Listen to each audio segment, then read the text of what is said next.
Dans les paraboles, la foi bien souvent se compare à une semence qui porte du fruit.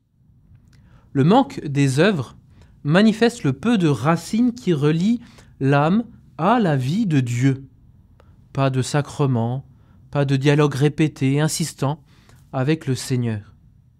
En ce vendredi de Carême, c'est encore à des œuvres particulières que nous sommes appelés.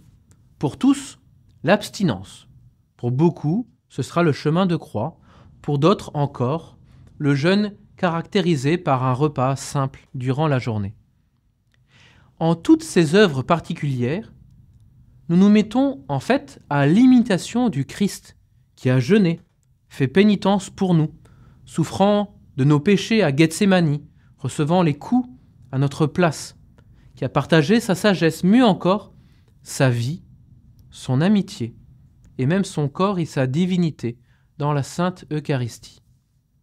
Ces œuvres de pénitence, de jeûne, de partage, à laquelle nous sommes toujours invités, mais avec plus d'empressement en ce carême, réorganisent les priorités de nos âmes. Il s'agit de mettre de l'ordre dans nos vies. Par la prière, montrer à Dieu que nous le préférons à toute autre chose, à toute autre relation, à toute autre activité. Car Dieu ne veut pas seulement être aimé, il veut être préféré, de tout notre cœur, de toute notre âme, de toute notre force.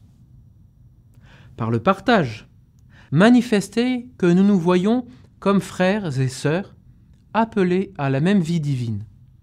Car il n'y a pas de salut sans cette dimension communautaire ou ecclésiale. C'était l'amour que vous aurez les uns pour les autres, que l'on vous reconnaîtra pour mes disciples. Par le jeûne et la pénitence, par la privation de ce qui nous est superflu ou qui nous accapare indûment comme les réseaux sociaux, les jeux, le bruit, la musique, attester la primauté de notre raison, de notre liberté humaine sur notre sensibilité, parfois, avouons-le, nos caprices, nos tiédeurs, nos passions, car notre corps est fait pour être au service de l'âme et non l'inverse. À quoi sert-il à l'homme de gagner le monde, maison, voiture, richesse, s'il en perd son âme? Le pape François aimait dire « Aucun camion de déménagement n'accompagne un corbillard ». C'est vrai. Mettons de l'ordre dans nos vies. Ou plutôt, accompagnons l'œuvre de l'Esprit en nous. Il a déjà commencé à mettre de l'ordre. Il nous relie sans cesse à la vie du ciel.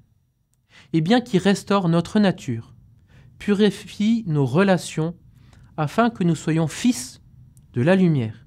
C'est-à-dire que nous montrions Dieu par nos œuvres. Qu'en nous voyant vivre, vous comme moi, l'on puisse dire, si tel est ce serviteur, combien doit être grand, bon, aimant le Maître.